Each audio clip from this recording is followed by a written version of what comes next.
Hey Springfield, my name is Aaron Clark, and what you're about to watch are stories designed to create compassion, care, and love for one another in our community. We all have a story, we all have history, we all have an authentic story, and with that comes good, bad, and the ugly. But when we know each other's stories, when we hear each other's stories, it gives us the capacity to show more compassion and love for one another. So let's check out a video of an authentic story from one of your neighbors.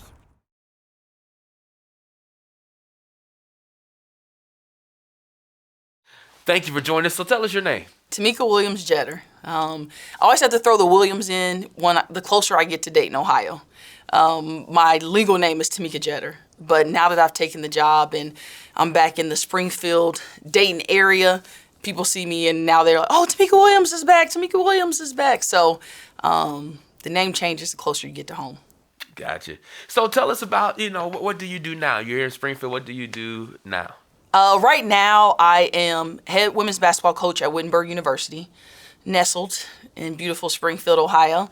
And I'm also senior associate athletic director. Mostly, I deal with a lot of the academic, student life part of the student athlete's life. So it's been a challenge for me, very different considering what I've done the last 20 years of my life. So let's talk about, say the last 20 years. So what is your upbringing like? What's your family dynamic? And tell us about those last 20 years. Not all the years. Okay. But it's a lot. It's a lot, But bring us into how you are now. So what was your upbringing like, your family dynamic? My family dynamic, my mom, maiden name is Josephine Polanitz. Both her and my dad are originally from Mobile, Alabama. All right, from the bottom. Wow. All right. The bottom is right there by the Gulf. So from my mom's house that she was raised in, you can throw a stone into the Gulf. And then my dad was from the projects, and it was right there on the water.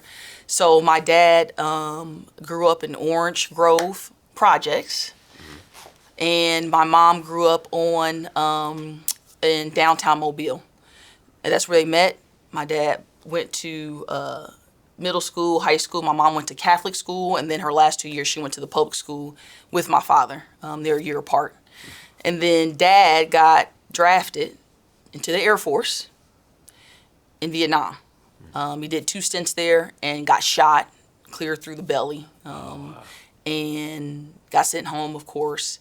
Mom went to Alabama State, became a teacher, was in Atlanta while Dad was in Vietnam, and then, of course, meet here, Wilberforce, and the Air Force. So Dad came back, had my older brother, Mike Williams, who's 11 years older than me, had my older sister, Tanzania Williams. And after I went to Tanzania in Africa and learned it was Tanzania, okay. Now my sister's name is Tanzania, and she is 8 years older. And then Tamika, they're 38 and 39 years old, and I pop up, and then 43 and 44, my younger sister, Tiffany Williams. So we were raised in Jefferson Township, Ohio, southwest side of Dayton, a little bit in the sticks, they would say. And Mom and Dad bought a house there, bought another house as their jobs got better. Dad went to Central State. They both got their masters at Wright State. Mom taught at Roosevelt, Meadowdale, and then retired at Colonel White after teaching 40 plus years. And then Dad was special ed at Jefferson. Then I came along and sister, so he had to go work at General Motors, as a lot of people from our area know, the shop, right? And then he retired and worked a little bit at the VA. And then Dad passed away in 2013 with issues from Agent Orange. He was there when there was a lot of Agent Orange exposures. Mom still lives in the same house I was raised in. Of course, it's a lot nicer now, and you can sit on the furniture without the plastic and all that good stuff, and your kids can jump around, and she not beating anybody's tail anymore. Now they write on stuff and it's art. Back then it was my butt. So that's where Mom is. So we're all here now. Me and my sisters, my brother's in Minneapolis. He's actually on a flight now here. So that's my upbringing. Pretty cool. Music family. We hosted a lot of parties in the basement with the neon lights, the strobe lights. My dad was a DJ on the side. My brother liked the ones and twos. I listened to a lot of 50s and 60s, 70s, 80s. I like all kind of music. You can take me to Nashville. I've been to Southwest and Austin. That's where I want to retire. I enjoy culture. And I think that plays out as we continue to talk about my life. Yeah. Do you think, you mentioned a lot of teaching and education. Was that really big in your household as far as education? Absolutely. Education reigns supreme. You better love the Lord and don't bring a C in this house. Wow. I'm 6'2", I'm a big black woman. My mom is 6'2", even that she'll be 79 this year. She'll be 79 next month. She's a lot thinner, but she's 6'2". Both my grandfathers are 6'4". Story goes on and on, right? Then the shortest in our family is my baby sister. She's 5'11". Okay, so everybody else is over 6. My brother's 6'7", dad 6. So we played basketball, right? We were multi-sport athletes, but everybody went to school on a basketball scholarship or academic scholarship. Went to Chaminade Julienne, and you would look at our family because everybody went D1, right? And you would say, man, that's what their parents were looking into. Like, they were trying to do this. My mom would be at the game talking, you could rode your ankle or something. She was there looking at the colors, the cheerleader, everything. But Dad was a really good athlete, as we found out as he passed away. We found, you started to find write-ups and stuff. He had scholarship offers to Grambling to play football, but he had to take care of his family. He had to go in the military. He played some semi-pro baseball, and they were writing about him, but he had to take care, so you see, as he got older, I knew he became like the father figure because his dad wasn't really in his life for his siblings, but you don't see that, you see a lot of that come out as we started to read some of the articles that my mom had kept when he was in the military. So, but my parents could care less about that. You don't quit on anything. They didn't know enough about basketball. Like, I know Dad did now looking back on it, but the most my father said to me in my career was, it was after a CYO game, and I played for St. Albert's, and we lost to St. Anthony for like the 15th time, and they were really good, and I was in the back crying, and he said, you could rebound more in my 20 years of playing basketball, Wow. right? My parents never said a thing to us about it. They supported us. They came. They sat in the car while we practiced, and Dad would sleep because he had to go work at GM. But family vacations became AAU trips, and they enjoyed the ride. Right? Yeah. And now you look back on it, now that I have kids and I'm married and all this other stuff, right? And you're like, man, first of all, how did they make that stretch to pay for us all to go to school? How did they get that done? And how did they not put an emphasis? Because now I coach and I see parents involved or, trying to make more of their kids than they might display. And it's even more of a blessing to be raised by the two individuals I was that separated themselves because of their education, their fight, being young black people from the South that made a way and made our lives very important. It's a pretty cool experience now that you look back on it. Yeah, you mentioned that you were you're 6'2". Uh-huh. That's a tall family. Your brothers, you said 6'7". 6'7". Mm-hmm. Wow. Wow, that's a tall family. So Yeah. Growing up with that height, even as a African American woman, did you find challenges with that? Yeah. Oh, it's challenging being a big girl. I think my saving grace is my mom and my aunt and my older sister were also tall. I know this is sad, but it was normal. Also, when you're around athletes are usually bigger, larger human beings, and I was always around that. So my normal was people that were my size. Not necessarily look like me or from the same space, but 80% of my time was spent with people that were like me. So when you're raising a family and the shortest thing is your schnauzer, it's a different vibe. Yeah. And I tell you why I asked that, because someone who may watch this, they may are tall and they may struggle with accepting that. You know what yes, I'm saying? Absolutely. Especially African American women. They yeah. issue. My mother's tall. So they have issue with that comes with challenges and accepting that. Yes. And you don't see a lot of people who embrace it like, right. It's who God made me, and I love it. Yes, when I look at my pictures now, like when you're 5'10" in 5th grade, and all the boys a little shorter, you just date an older boy. But I really think my mom, my grandmother was 5'10" when we buried her. Wow. Think about calling someone and saying, hey, I remember my mom calling, and they all, her and my aunts were all chuckling because they're like, okay, what's her name again? It's like Melvina. And how big, like taking the dimensions to see a woman of her size, how tall she was. And I credit that because my sister was into fashion. So in my world, my sister being into fashion, won a model, and she went to FIT. Like, I mean, she lived it out, fashion engineering. Beautiful people were tall. Yeah.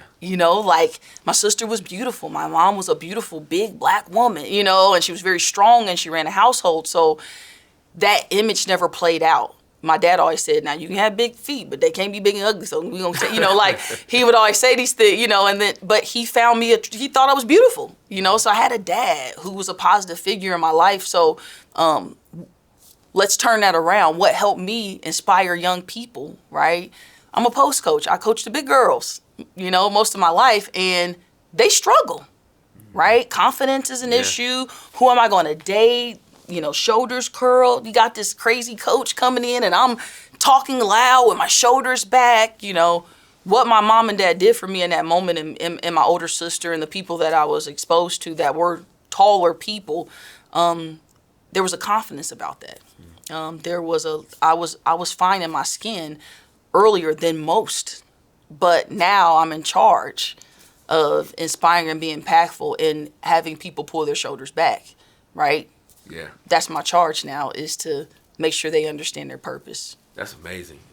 So bring us into your athletic world. Like, what is, because there's a lot of great things I've read about you, but I ain't going to let you speak of that. Now you're going to have my underarm sweating. But bring us into your athletic world, and what was that journey like for you there?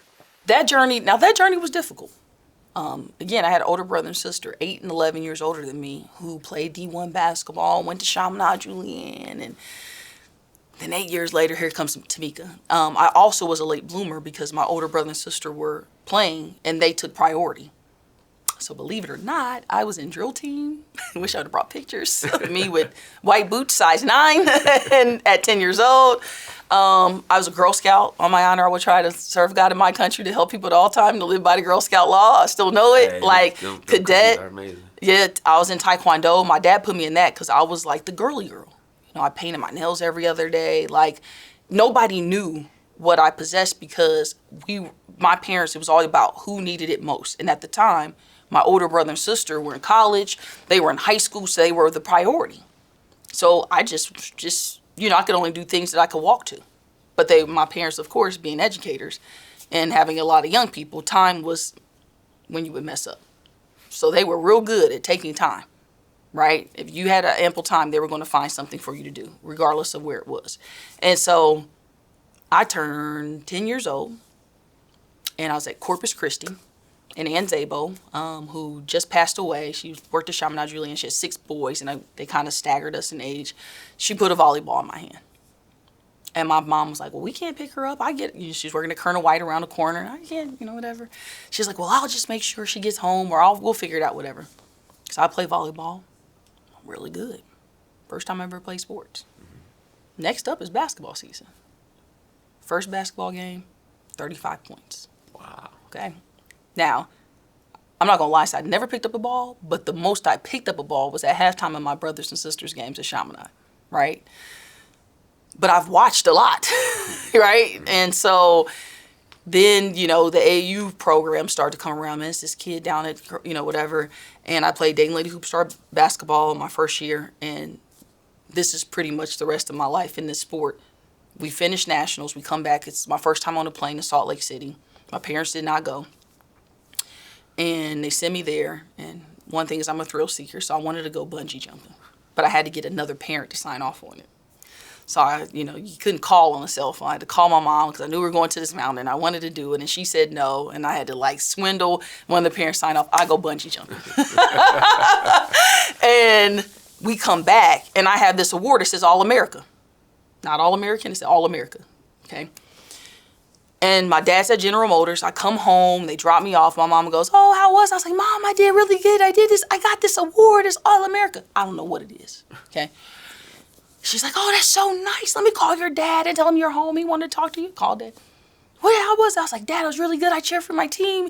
We came in 8th place. And back then, it was like 100-something teams. And we're this little rinky-dink country team from Dayton, Ohio, right? And I was like, we came in 8th place and it was really fun and we won and it was fun and we got to walk out and these people, I'm telling him about everything. And I got the All-America Spirit Award. I called it a Spirit Award. He said, what did it say on it? Put your mom on the phone. Can you read that to me? He's like, All-America. Like, I'm 10. I know what All-America is. And he's like, put Tamika back on the phone. I'm like, yeah, Dad, what's up? He said, how many other people got it? I was like, it was like 10 of us. They called us into court and we stood on the court and they handed it to me and they said where I was from, I'm just explaining it, and then put your mom back on the phone, right? And he's telling my mother, she's an All-American. That means she's one of the best players in the country at her age. Wow. So when people ask me, like, did you, they look and assume, because I had an older brother and sister who played, that I was out there in the backyard shooting hoops. Let me just tell you, when God puts something on your plate, that's what happened to me. Yeah. And then, whether you grow it or not is on you, right? But the opportunity and the seed that I was so scared of living up to their expectation, landed me as the only pro in the household. Wow. So you played through college, and then you go to, what was the next step? Went to the University of Connecticut, played 4 years there. And then graduated there, and Brian Agler, who is now the athletic director and vice president at Wittenberg University, young people. Mm-hmm. When your parents say people are always watching you, because my mom used to say, and I was like, who's watching me? Where are they, Mom? Are they right there? They're always watching you. Is now my boss. Wow. And the person who called me to come take this job, and I thought he was crazy, right? He drafted me, first round, 6th pick, 2002 draft. One of the, it's nothing like graduating from college and 3 weeks later, getting drafted to play in the WNBA, right? And then 3 weeks later graduating from college and experiencing your parents cry more than you've ever seen them cry their whole lives. Right. Now, you can't just bypass that WNBA piece of it. You said that very quickly, like it was just nothing, just getting drafted, like that's a huge accomplishment, a blessing to even say that I've had the opportunity to play in that. So what was that like? It was amazing. I when I played as a rookie, when we were rookies, it was at the end of some of the best that ever did it. So like Lisa Leslie was on her last couple of years. Cheryl Swoops was on her last couple of years. Tina Thompson was on Tina ended up playing even longer, but Cynthia Cooper were on their last years. Becky Ham. I could go on and on about where that set, but we came in. And Yolanda Griffith and Tina, all these people are being inducted to the Hall of Fame. Not the Women's Hall of Fame, the Hall of Fame, right? And I had opportunity as a rookie to play against them. What more? That's like you getting drafted and playing against Michael Jordan, right? At the end of his career. There's nothing like it for a young girl from this area. It's unexplainable. And I don't think you don't take it in because it happens so fast. Even going to Connecticut at the time we did, it wasn't the school to go to, Tennessee was. And to look back on that and say, man, we created a culture. We made it cool for black kids to go there. And now it's, now it's like, who could take them out? Right. Winning national championships. I don't think I took it for granted. I just think you're too young to appreciate it. Being drafted until I get here, and now I'm coaching in this space, and I'm here and I'm around young people that look like me and want some of the things I wanted and needed, and like I had to go play ball or I had to do these things, and to see how hard it is, how much of a blessing and how many prayers you have to have around you to stay healthy enough to experience it, to make the right decisions, even with amongst making wrong decisions, right? You got to make more right to get there. It ain't that easy, right? So the older I get and the more gray hair grows in, the more you appreciate it. It's even hard for me to talk about it at times because it's like, man, that, I talk to people and sometimes I have to be quiet in the room because it's like, what you experienced was like, boom.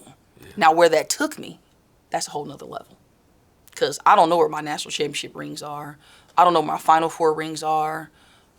In coaching, at Ohio State, we won 6 Big Ten championships in a row. 4 of them I was there. I don't know where anything is. Wow. I think one of my national championship necklaces I put in my dad's coffin. I think. I don't know. I know my husband might have one because they wouldn't give them to me because I would lose them. all the awards I won. I was #1 player in the country coming out of high school. If I take a picture of all the awards, they're broken. So one thing about me is that doesn't last for me. But you ask me about the losses, you ask me about the journey, you ask me about the people, I can tell you everything because I still talk to them every day. Yeah. That's why I'm here in Springfield, because of that relationship and that one person watching me for 20 years, thought enough to draft me and watch me and bring me back to Springfield. It's amazing how, you know, our life is ordered and our steps are directed, and you're not growing up in Springfield, but you now work here in Springfield. So, but first I asked, how long did you play in the WNBA? I played in the WNBA for 7 seasons. The only reason I stopped is because I got married. And then I went and moved to Dallas, Texas, opened a nationwide insurance agency. When I was 16, I started to work for Alsa Card. Alsa Card had a State Farm insurance agency here in town. And that was back when you had to like measure the houses. So you paid me in the summer a little bit of money. You know, my parents were broke, paying for private schools and things. And so when I turned 18, he made me get my property casualty and life and health license. So I was an insurance agent at 18, which was the easiest. I thought it was the easiest test, even though adults used to go crazy over it. But we were so used to taking tests at that age, right. So it's the smartest thing. So of course, when I stopped playing, I invested in a insurance agency. Gotcha. Bought an existing book of business, sold it in February 2020, right before COVID hit. Wow. But also during that time when I stopped coaching, I took a little break. Rebecca Lobo called and said, "Hey, do you want to do some analyst work for ESPN?" I said, "Y'all want to pay me to sit on basketball, sit on TV and talk?" So that was an experience, having someone talk in your ear, whatever. And I did that for about 3 or 4 years. But the more you do, the better you do, the more games you get. Not a bad thing, but I was like all about my family and trying to start a family and try to be a young professional. So I started the insurance agency in 2012, ran that, became an ambassador sport for our U.S. State Department. So I got to travel and open up schools for girls, talk about the importance of education and empowering young people in Africa. I went there about 5 times. Went to Malawi, South Africa, Kenya, Nigeria, Senegal, Tanzania, Botswana. And I got to experience Africa unlike anybody I've ever been around, right? Who goes to Africa that many times and can lead, we left from courts to AIDS prevention, young people with AIDS. Let me tell you, we went to Congo with Dikembe Mutombo, AK-47s everywhere. Wow. There is a lot of truth in countries don't like certain people, but they like U.S. athletes. Wow. So the government kind of used us in that space. I was in Croatia. I was in Ukraine. Think about what's going on in Ukraine right now. So I remember getting pulled up and bribed out of $500 going from Kiev to Donetsk in a U.S. issue vehicle. That's how corrupt they had just taken the female president and put her in prison because, they wanted to put a Russian Ukrainian into office. So, now that I sit back and look at that situation, they were sending us in before this happened. Now you look at Ukraine and you're like, oh my God, right? I went to China a couple times, Sri Lanka, they were having issues with the Hindu, Christian, and Muslim situation. Another AK-47 moment, right? And I got to experience some really cool things and travel this world outside of basketball, right?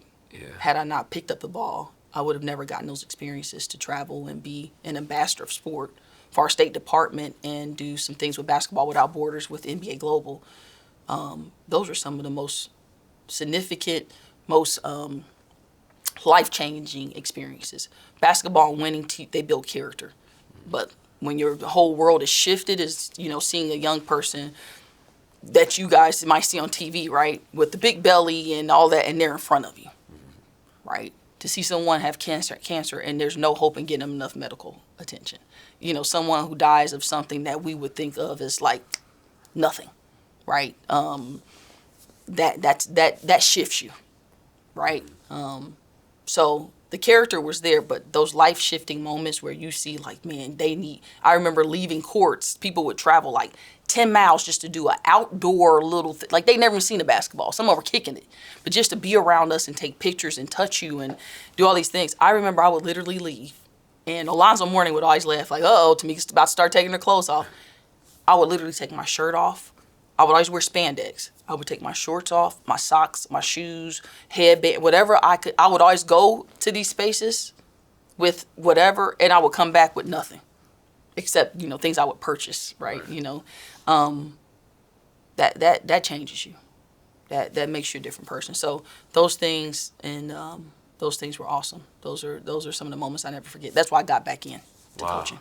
So you said that you, after, and we'll wrap up here, but you played 7 seasons and then you stopped because you started a family. So what was that journey like for you? Family and husband. Oh, was man. it hard to make the shift? Because if you've been playing something. Oh, yes. Yeah, what was that journey like? When I stopped playing, I just finished a 3-year guaranteed max contract, right? At the time, that's the most money you can make. I had another 3-year max contract on the table. Wow. Okay. I said, no, I got other things I want to do. Now, that means after I put my name on that piece of paper, whether I fall off the planet or not, I get that money. No. Let me go see what else is out here. That's the kind of person I am. So having 2 boys, okay, being raised with a brother who's 11 years older, and my brother is like silly like me. Like we're the jokesters in the family, but he's 11 years older, so he was out the house with, I was in the house with 3 women and my mom and my dad. He had to build another restroom in the house.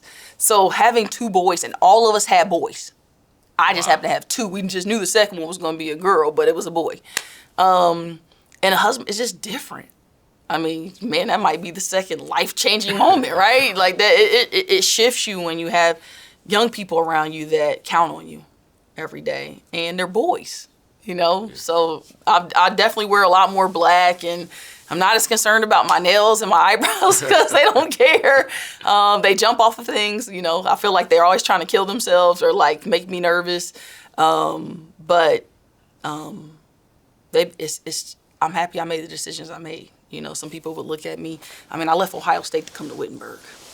I left the WNBA to with no guarantees as arguably the hottest assistant coach out there. I had offers to go back to Ohio State. Gino, my coach, had called me twice that year. Tara Vanderveer had called that year. Muffet had called. That was her second year, the year I took off. So there's some dreams or some things that you could look back and say, man, I wish I would have kept at it. But God always sees a way, and I got right back in where I left off at Kentucky. Yeah. Amen. So you can't be afraid to jump off a cliff sometimes. And I'm happy I did it. However, I think I was 11 at the time, the first time. Because you just never know, right? What's at the end of that, and what you see, that beautiful mountain that close up. And I just never, now to look back on it, and now I'm around my siblings a little bit more, especially my younger sister who experienced more of my success. She was around a lot more. She's like, you just were never afraid. And I never thought of myself like that, right? When you jump into stuff, you're always afraid, right? Or you're always apprehensive, to venture into some spaces that are not like Jefferson Township, Ohio, 5036 Redford. It ain't like that. So, but people thought I was crazy taking this job. I get asked all the time, you could have been the next head coach at so-and-so, this, and this. You're at Wittenberg? Where is that? But it's been great for me. I have to be in spaces where I learn and that I flourish and that are challenging to me. D1 basketball, not that it's not a challenge, but I did it for 17 years. It was time for a change. Yeah. Most people say you become a head coach. I am. I'm in charge of a lot of young women who want to be great. It's no difference than the kids that I coached at Ohio State and at Kansas and at Penn State and at Kentucky and, play with at Connecticut. They all love basketball and they're passionate about it. They come and give it every day. They want to get really good grades. They want to be successful. They want to be impactful in their neighborhoods and in their communities. There's no difference. There might be a talent difference. That's it. And I'm senior associate AD, I talk to President Franson a lot. Brian Agler's my go-to mentor, if I mess up in the game, I go to him and say, what would you have done in that situation? There's not many people who are starting as a new head coach that have a Hall of Famer to be, sit courtside and watch all their games intentionally. So I'm where I'm supposed to be. I might not be where everybody else is, but nobody thought I should have gone to Connecticut. Thought I should have went to Tennessee or Notre Dame. I was at Chaminade. I had to change my color scheme to go Catholic school to Catholic school, right? Everybody thought I should have played 3 more years. Who passes up on that type of money? I wanted to go experience the world and be an entrepreneur. I got back in, so there are just certain things in life that you have to make sure you are tough enough to make the decisions that are best for you and follow your blessings. Yeah. And I think that's played out in my life more so than anything. The older I get, the more I experience and see that. That's amazing. So you're not at Springfield. You're not in Springfield at Wittenberg. Like you said, most people will be like, well, where is Wittenberg? Where is Springfield? You gave up, Ohio State, passed all these opportunities to come to little old Sprinkledale, Springfield, to coach at Wittenberg. What drove you to make that decision? And how is your experience now with it? And then what are your plans, that you want to do in this position? Well, I think the main reason I picked Wittenberg was just to maybe have a chance that John Legend would come home and I get to meet him again in person. No, but hey, when you have John Legend, that's just a joke. But when he was first getting started, I still have all my pictures, and so I always tell people that. Springfield and Dayton are very close. They mirror each other. Dayton's a little bit bigger, but the type of people, hardworking people, very well. Wittenberg's a special place with special people who really care. The places where I've experienced the most success with a group of people, the people made the place. Wittenberg's one of those places. If I take you to Connecticut, people have this, but you'll get up there and be like, it's in the middle of a dairy farm. It ain't the place that sold it. But the people I talk to every day, and I'm 41. Wittenberg's that type of place. So when you have someone that you trust, and I love the Agler family, and he was talking to me. But when I came here, he brought me down. I was like, oh man, the steamer's cool. And, man, you guys need to get some branding up. It was right after COVID. And, and I'm talking to him because he's AD and vice president and things he needs to do, not knowing that he was working to get me there. I didn't even know it was a head coaching job. I don't know what that looked like. I didn't want to be a head coach. That wasn't my goal. But to be here now, to experience not only Wittenberg, but the community that surrounds it, to go eat at different restaurants, see new ones pop up, to experience the young people. We're doing some things with Springfield, city schools. I go and talk at the elementary schools that are struggling a little bit, just like Dayton Public. I've made my mission here a little bit more because I'm here. I get my hair done here, and it's been great. I'm from a place just like Springfield. There's no difference. When I drive through Springfield, it looks just like Dayton, right? We're trying to rebound. We're trying to get our culture back. We're trying to build new things and invest, right? Tax abatements and gentrification and rebuilding these beautiful houses that are broken down and helping people who don't have. Right? Rebuilding public school systems. Every time Wendy Ford, who's an alum, asks me to come and talk or, can I do this, that, and the third, I'm doing it. Because when I go and talk to 5th and 6th graders and I look like them and I sound like them, they listen. And I tell them, I was you. I remember people coming in and talking to me and telling me about these great things. Well, guess what? I experienced them. Can you believe how crazy that is? Right. It happened to me. I'm like you. Right? I went to Blairwood Elementary, so it's like it gives me a space to help impact. And where I am in my life right now, after the things I've experienced, that's what's most important to me right now. And what's important to me, like I said, might not be important for other people, what they see for where I should be in my life.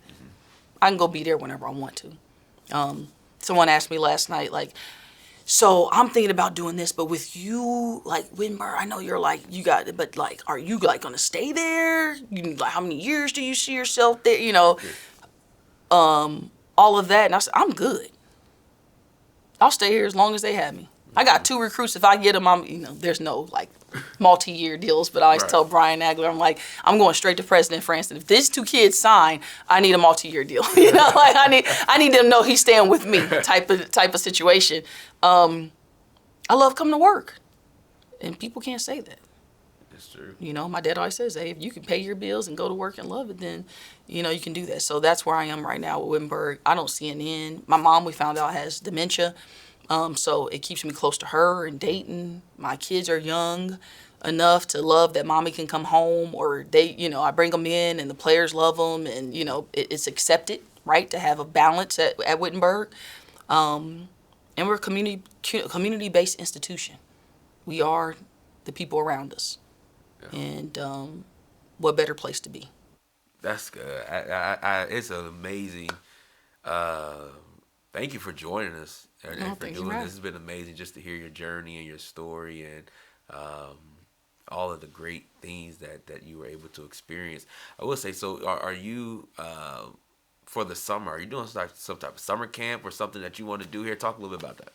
We'll do our regular team shootouts and things of that nature, but in the fall, if COVID, you know, might be this fall or next fall, as long as COVID holds out, we're going to host a coaches clinic, essentially, where we bring Gino Oriyama, my college coach, in. A couple of the players I played with, Sue Bird and Tarasi, Swin, Asia. That's just a good time for them. That's another job I passed up on was NBA. I got another call.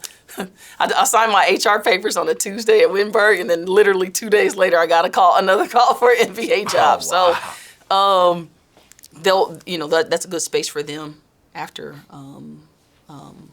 summer league. So this year is looking, you know, like we thought it was a go, but COVID's spiking, so we got to see how that goes. But this is something you got to plan in advance. But definitely, either this fall or next fall, definitely, they're coming. We're gonna do, you know, Megan might come too because Sue's coming, so we can do a little soccer something in the steamer. And I don't even know if we can host my coach coming back and doing a clinic, because you'll get men and women's side will come and sign up. I think that's great for this community to experience a legend in Springfield. Honestly, he's going to be a Hall of Famer in every level. He's won more national championships than anybody. He's won Olympic golds, and what better advocate is this? He was born and raised in Italy and came here when he was 7, didn't speak the language. Wow. So let's talk about American dream. You know, let him tell you about wearing potato pants to school and getting picked on, right? And now being one of the most powerful people in sports. Wow. Whose mom still doesn't speak English, Nona. But we understand Nona because she speaks through food. So, you know, that, you know, just to hear his story is, you know, people see the success, but they don't see, you know, I don't know what it feels like to grow up in a place and I don't speak the language and the people don't look like me and I can only live in a certain neighborhood in Philadelphia because they speak Italian, you know, like his storyline. So there's no hood to him. There's no projects to him. There's no, you know, Gino's Gino. And to have somebody like that here in this space for young people to see, and the people I played college basketball with who are also from places just like this, who've experienced in some pretty big things, levels of success. I think I always tell, I was talking to Leanne Ballard, who's a assistant AD for Springfield City Schools, and I said, you know, kids don't know what they don't know, right? I can tell you anything, but if you don't get to see it, experience, taste it, smell it, if it's not tangible to you, you don't know how important education is if you don't see the outcome. You know, I go to places and they say, have you met LeBron? Are you a millionaire? You know, like that's what young kids see is what's on social media and what's on TV. But if we continue to talk about education and continue to talk about travel and continue to talk about, you know, helping people and how impactful you can be in that, you might not be a pro, but you're going to be a pro at something. The more we can bring people that have done that, I think it really helps young minds grow, not be afraid. That's amazing. To go bungee jumping. You got me on that one. I am not. Yeah, I watch somebody go bungee jumping. Yeah, it's a lot easier in America. I was in India. I coached a national team in India, and I had to live in India for 3 months. Now you go bungee jumping in India. because you know the rope don't really look like a rope. It kind of looks like some wood, but I did it anyway. Yeah, hey, now my husband won't let. Now I want to go skydiving. He was like, "Not until the kids turn 18." I'm like, "We have good life insurance. You guys are good." More He's power. like, Hey, to more power to you. I applaud you. You're not coming with me? I'm not. Come on. I'm not. I am not a height guy. You know. Hey, I'll tell you this, man. Then we'll wrap up. When we go to Kings Island, the only ride I get on is the Adventure Express. Oh my goodness. That's it. No. That's it. And I've been on it so many times. I know where the turns are. So no beast, no beastie, no vortex. No.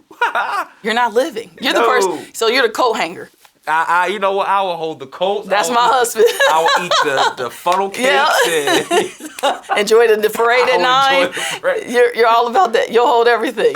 You know, I do all that. But the beast and the vortex. I think the vortex one time, I think I almost lost my glasses. I was like, that's a wrap. Because I can't go through life without my glasses. But Tamika, thank you so much for doing this. It was amazing to speak with you and hear your story. How tall are your boys? Are they tall? Jeez, JoJo is 2.5. He's in 4T. Wow. He's in a 12 shoe, 12T or whatever that is. Mm-hmm. He's almost in a 1. He's a big boy. He's a little bit. He's like a regular like husky dude. Now RJ is slinky dinky. He's like built like my mom, and he is 6.5, and he's in a 10, 11 clothes and a 5 shoe. So they're gonna be tall.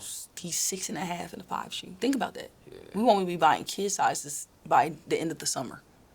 Wow. And he's 6. So I don't think of my kids as tall, and COVID really got me because he started to go from daycare to regular school, but it was remote.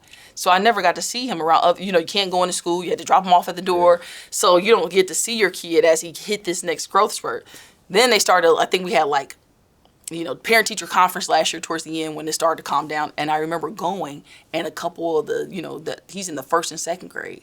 And I was just looking at the other kids, and even his friends, like, he's a head taller. Now it's like shoulders and head. Now he's chasing his 10-year-old nephews. But they said my 2.5-year-old's gonna be the tallest. But both my boys at 2 they said they will both be taller than 6'8". They won't be shorter than 6'8". Wow. So I'll drop them off to you guys because I don't know who's gonna feed them because they eat.